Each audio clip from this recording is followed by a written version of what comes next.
tous, on se retrouve là sur un petit chantier, histoire de vous montrer un petit peu comment est-ce qu'on peut préparer et arriver à ses fins pour faire une petite dalle de béton, un petit passage, une entrée de garage, bon, quelque chose qui ressemble à ça.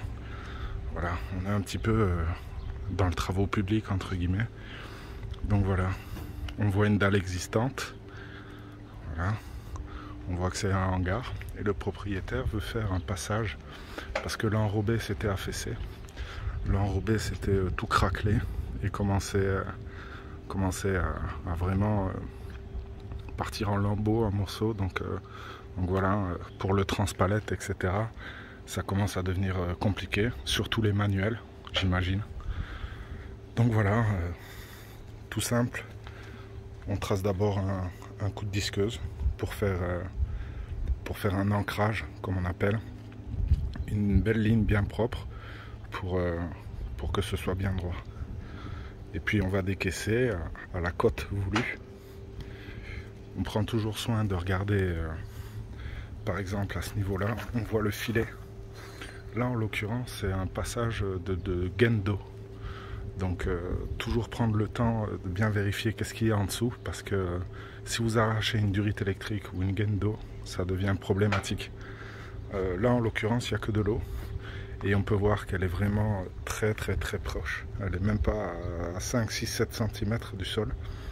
Heureusement elle est filetée. Mais autant prendre le temps de le faire à la main, à la pioche, à la pelle. C'est un peu plus dur, un petit peu plus physique, mais ça évite beaucoup de problèmes. Donc voilà, voilà pour le départ. On y va, on prend sa ligne de disqueuse et on décaisse au fur et à mesure. Par la suite, je vous expliquerai, on reviendra prendre des cotes qu'on viendra remblayer avec du tout venant et qu'on va vraiment mettre à la cote bien plane, bien droit, avant de pouvoir compacter. Mais je vous expliquerai tout ça.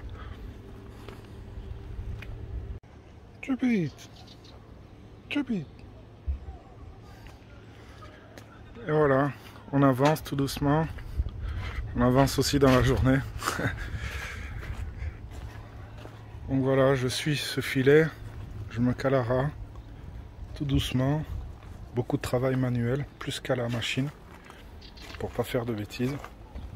Et comme je vous disais tout à l'heure, toujours garder des précautions, vraiment y aller à tâtons tout doucement. Voilà, j'ai soulevé une petite plaque de béton. Il y avait quelques petits gravats là, que vous pouvez voir. J'ai soulevé ça et voilà, je tombe de suite sur la tuyauterie. Bon, c'est une évacuation d'eau, rien de bien méchant. Mais vous pouvez voir qu'elle est juste là à 5 cm. J'aurais mis un coup de godet, je l'aurais certainement pété. Voilà. Et si je fais ça avec une durite d'eau, vous imaginez la galère. Donc voilà, soyez patient, précautionneux, un petit peu manuel et y allez tout doucement.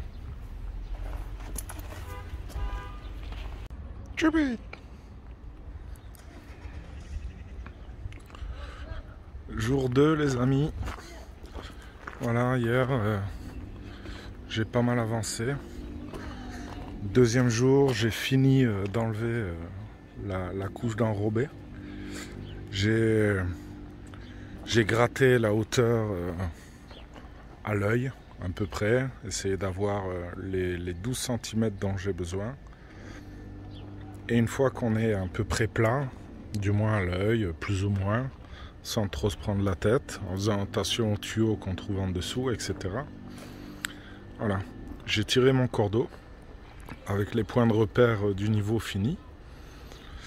Et on voit les défauts, on voit ce qu'il y a à retoucher, on voit les mesures à reprendre.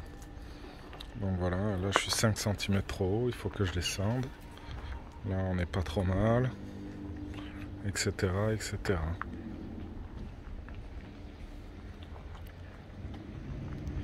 Petit à petit ça avance. Donc voilà, je vais retirer mon cordeau, je vais revenir avec la pelle et je vais venir gratter tout ça avant d'égaliser à la main et de recommencer à nouveau tous ces points.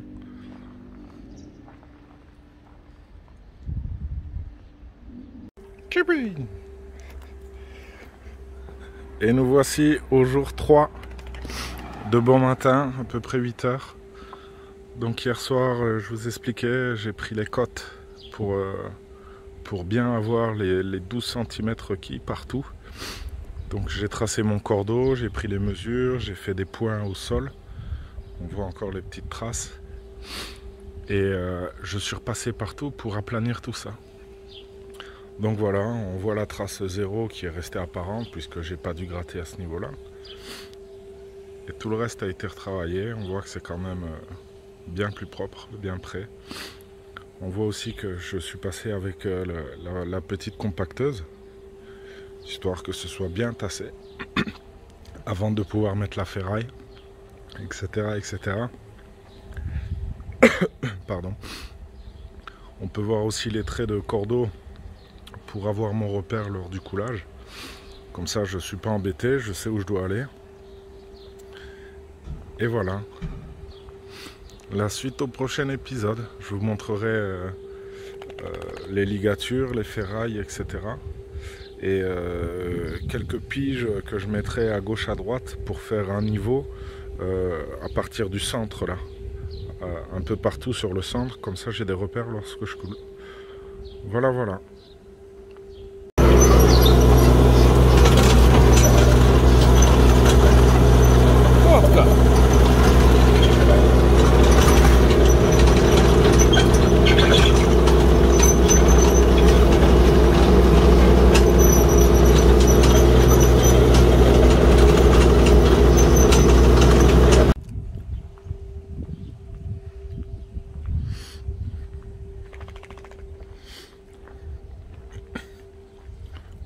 On peut voir le petit coffrage, rien de grandiose, mais cette plaque sera incrustée dans la dalle de béton.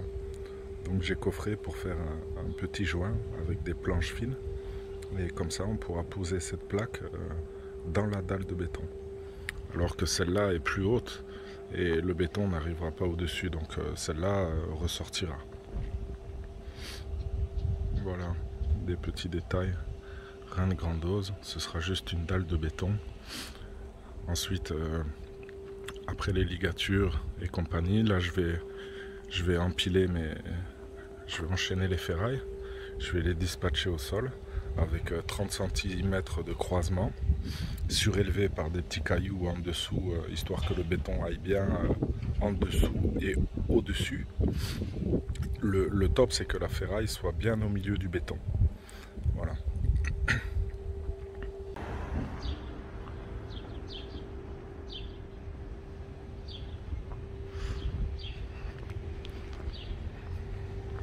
Et voilà, en cours de travaux, c'est en train de se faire, ça avance bien.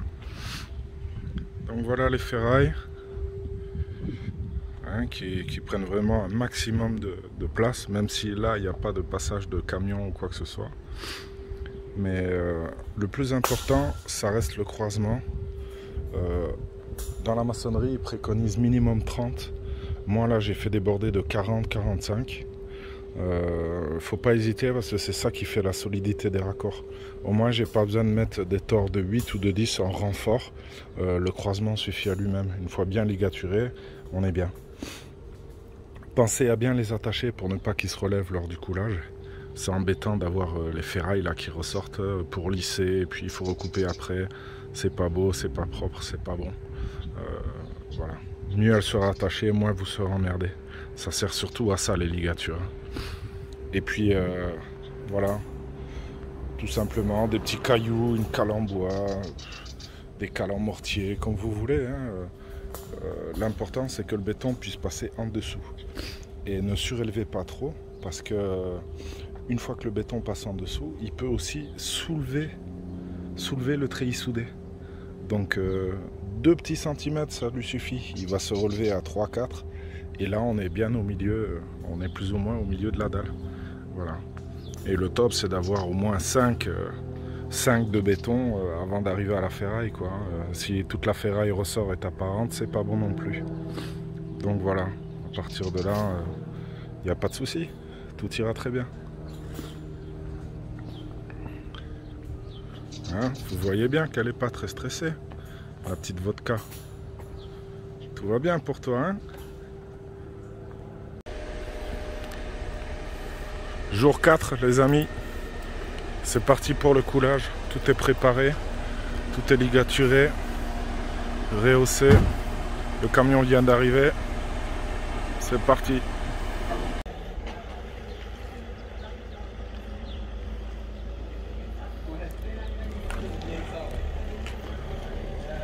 Chut. Hop, hop, hop, hop, hop. Et voilà les amis, après 3 heures de dur labeur, 2 toupies de 7 cubes et demi plus 3 cubes de complément. Viens ici vodka. Voilà. La dalle est coulée, la dalle est lissée. Elle n'est pas parfaite, mais le résultat est pas trop mal. On voit les petites flaques, les petites rétentions d'eau comme ça, les petits flashs comme on appelle. Mais rien de grave, le résultat est pas trop mal. Les pentes sont respectées. Demain, on reviendra et on va décoffrer le petit regard là-bas. Et puis on va mettre des coups de disqueuse pour faire des joints de dilatation. Voilà, des belles découpes bien droites, histoire que la dalle puisse se rétracter, gonfler, etc. Éviter qu'elle craque davantage. Donc voilà comment couler une entrée de garage, un petit chemin de hangar. Voilà, du gros béton, c'est du 600 kg, donc du gros caillou, très riche en ciment. Voilà, là-dessus les smirmocs vont pouvoir passer tranquille. 12 cm avec du treillis soudé de 7 mm. Voilà, c'est costaud, ça ne devrait pas bouger. Voilà les amis, au plaisir.